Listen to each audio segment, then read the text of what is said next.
To me, one of the biggest pros is one of the biggest cons is that I don't own the property.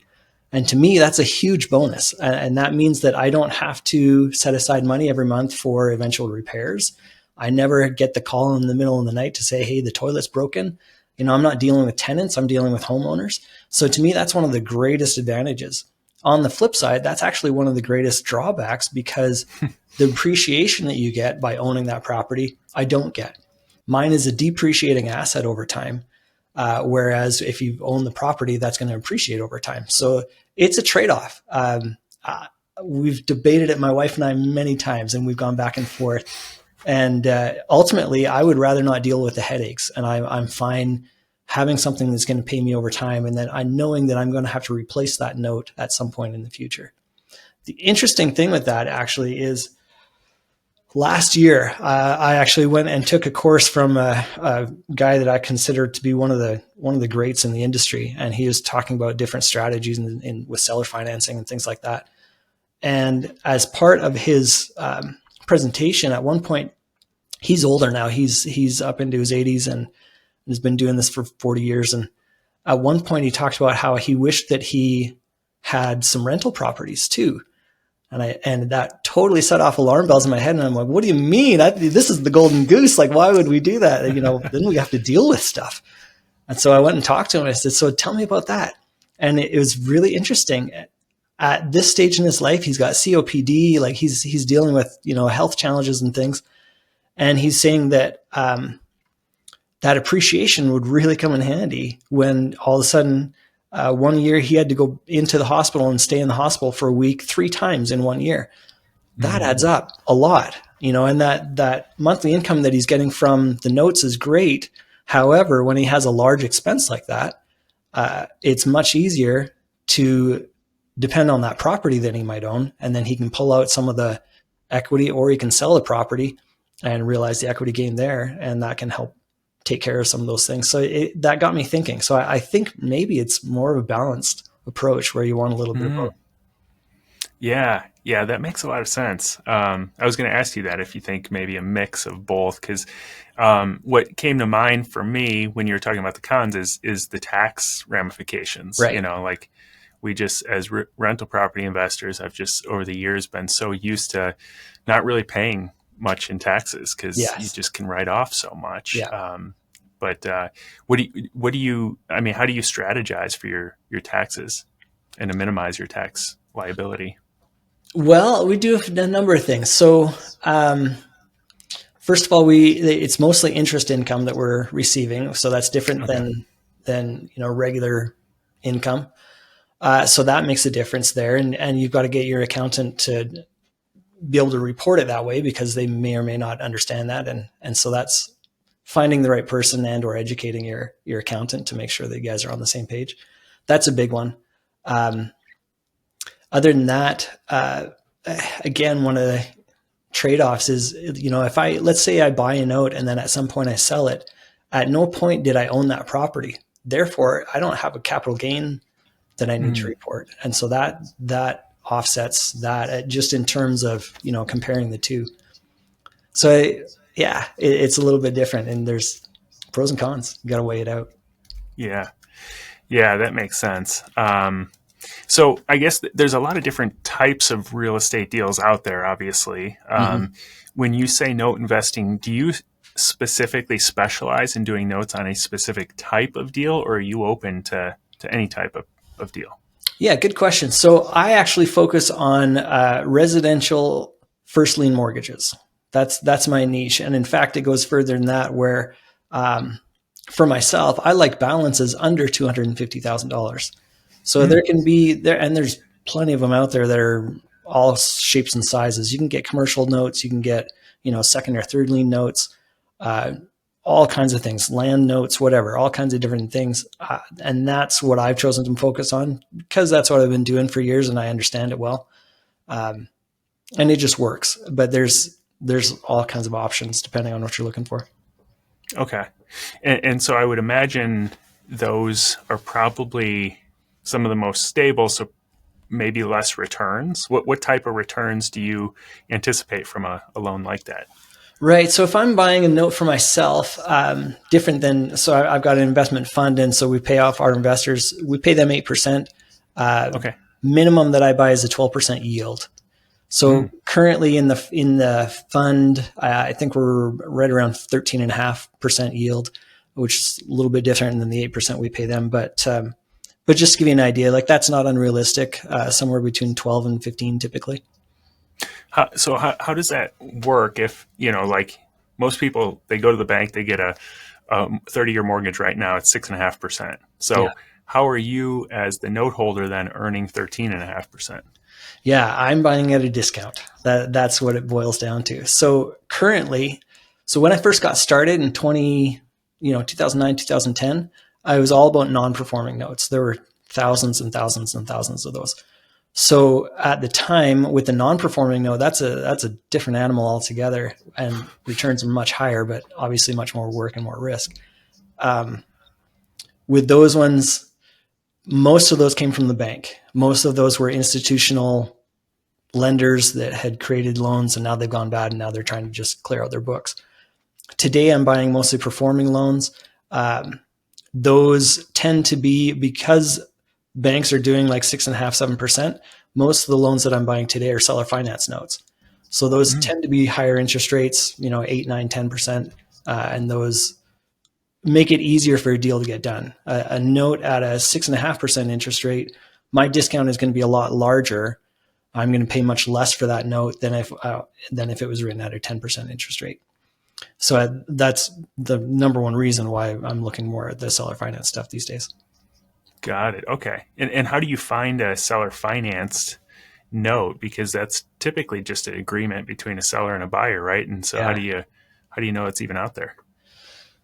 It's a lot of networking. The Mm, conference makes a big difference where we attract a lot of people who are doing that and looking for an outlet. And a lot of people that are creating notes like that don't know that there's an outlet. They don't know that there's a way that they can resell that. And so we do a podcast, a partner and I, we do this separate businesses, but we've been doing this for 3 years. And lately that's been a big push for us is trying to reach out to those seller finance people and educating them that there is a back door. There is a way for you to cash out of this if you so choose.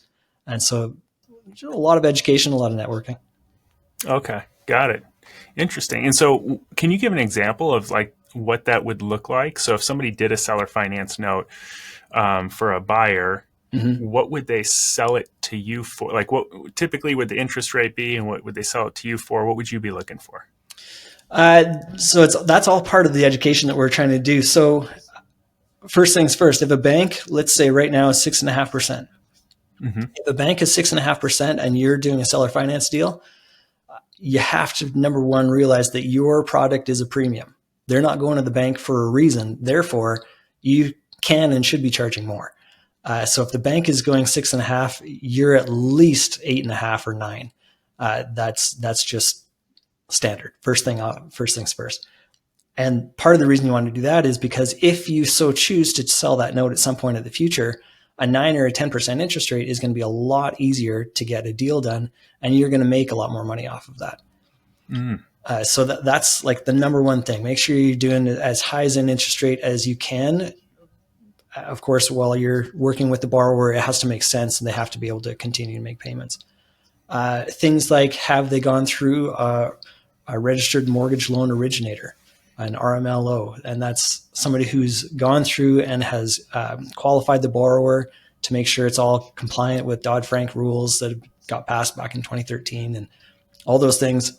That's another big part of it. The length of the term is important. I look at either really short notes, so like fix and flip loans that are 6 months to maybe 18 months, or really long notes that are 25 or 30 years. The in between ones for me, because I run everything, well, most everything through the fund, those are the ones that make the most sense. They either have to be really short or really long. And because the short ones are going to pay off really soon and I can turn around that capital, or the really long ones I can hold on to for a little longer before I have to resell it to get capital back and go out and do it again. So there's a number of things. So it's hard to give a number just like off the top.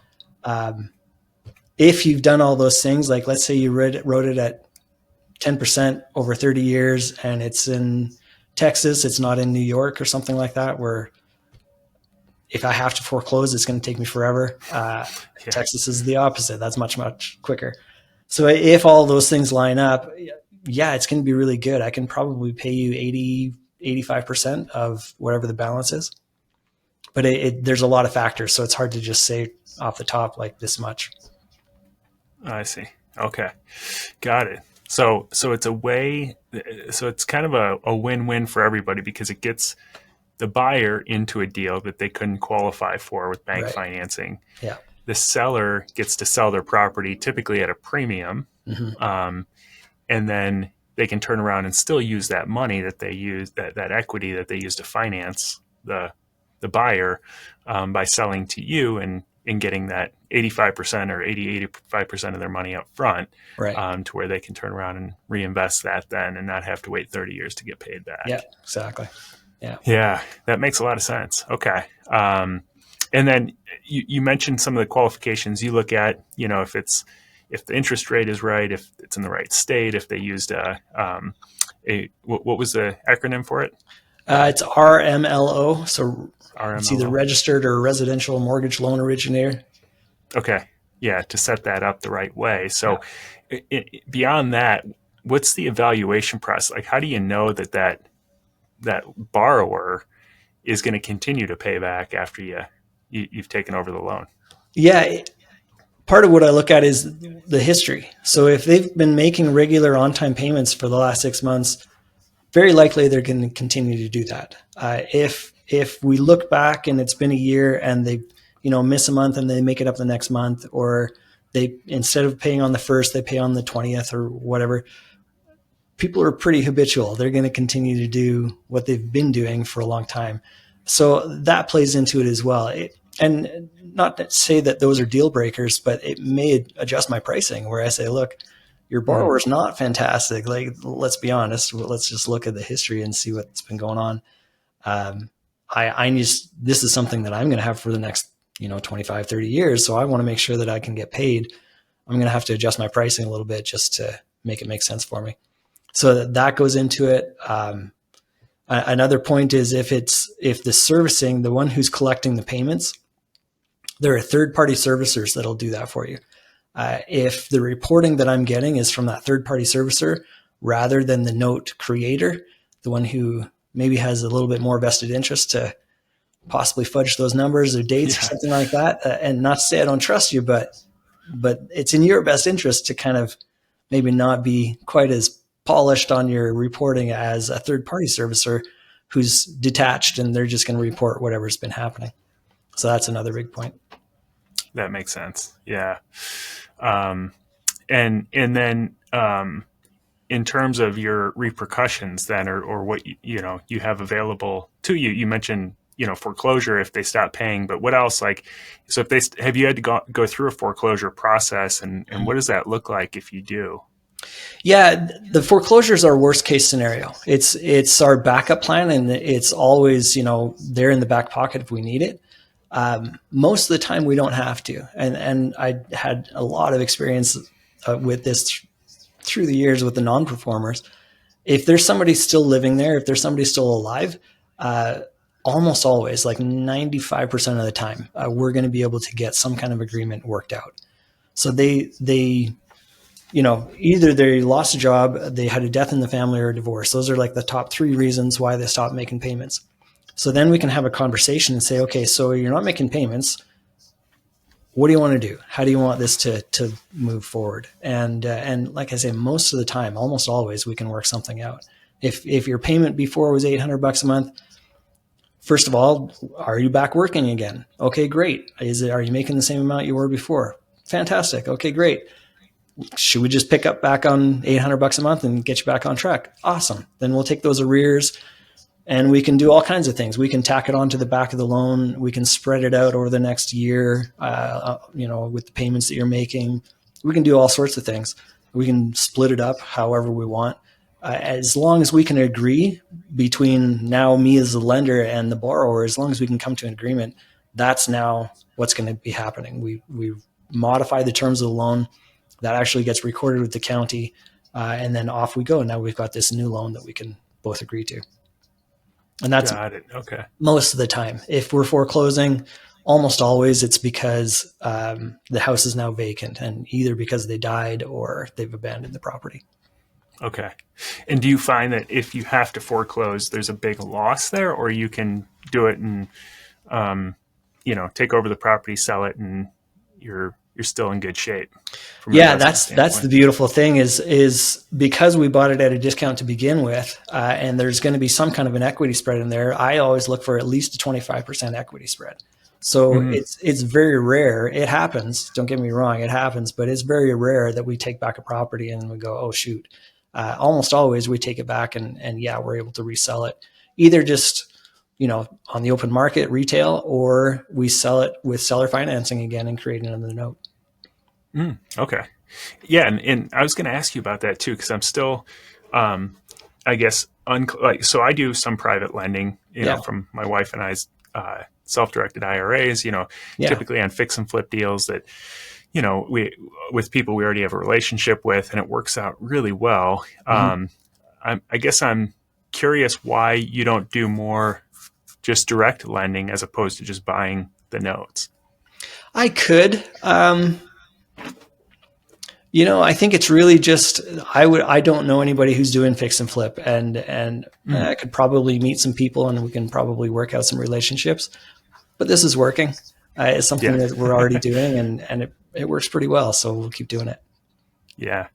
Yeah, and that's a beautiful thing about real estate investing in general. Is there's so many different ways Yeah. to do it, and I think, like you said, like you have a system around it. I'm the same way with short term rentals. Like I have a system around buying high cash flowing multi units in specific areas that Yeah. cash flow really well, and it's like if you try to do a little bit of everything, Yeah. it's very difficult to make much traction. Right. But it sounds like you have an awesome system around owning notes and buying notes that has been really really great for you. So I guess for someone who wants to build a note building business, then Hmm. what is that like? It's hard for me to wrap my head around what that looks like. So what how long would it take to build this up? How many notes do you feel like someone would need to have like a business that they could, like a more of a mom and pop business that would get them potentially to financial freedom? Yeah. Does that, you feel like that would take a massive amount, or you could do it in a pretty short period of time, or what does that look like? A lot of it depends on what capital you've got available. One of the gotchas with note investing is that it's a cash business, so you're not going to be able to get financing from a bank to go out and buy loans. That's not something that they will give you money for. So if you've got cash on hand, you've got money in your self-directed IRA, um, that's your number one. That's going to be your bottleneck, no matter what. That's you can only spend as much as you have, and that's it. So that's going to be the really the big determining factor. After that, then you can start going out and using other people's money, and that works too. That's what I do. That's why I've got this fund. So that's the very first thing. The other thing is because we're talking about, like, it's real estate related, but we're not actually talking about real estate. The real estate is definitely a piece of it, and like I say, it's the backup plan.